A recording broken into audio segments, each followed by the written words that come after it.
any chance you have to help your kids see their strengths, do it. One of the things that has been really neat for us, we just watched movies of our family the other night, and we realized that some of the characteristics that were true of our kids when they were 1-year-old and 2-year-old are even more true of them today. That they have, they've kind of continued to grow in the same vein. They're the same people they were then. They're a little bit older, a little bit smarter. You know, they can walk better and feed themselves and go to the bathroom themselves now, which we love all of those things.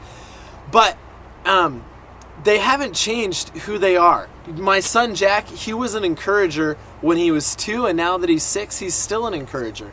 He will, like a year ago, we were at an event where my daughter was getting an award, and one of her friends was getting an award, and Jack had already gotten his because he was the younger kid.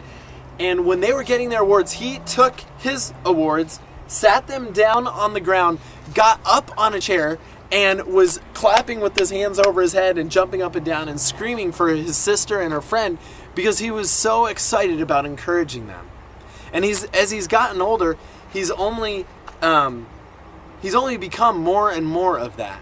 Now, sometimes whether it's circumstances or just the environment that a kid grows up in, they will start to lose that, or maybe not lose it isn't the right word, but they become less of who they are. They kind of shrink in and hole up and are afraid to really express themselves. I think a lot of times that happens to us as adults. But if you're a parent, I want to encourage you, whatever opportunity you have to help a kid explore their strengths and see those things more and more, do it. Take that opportunity.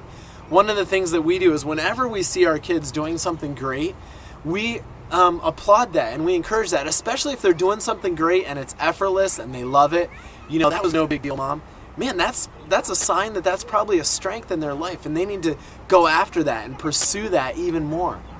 And we also, maybe usually more indirectly, we try to help them see some of their weaknesses and go, hey, this isn't an area I probably want to invest my life in.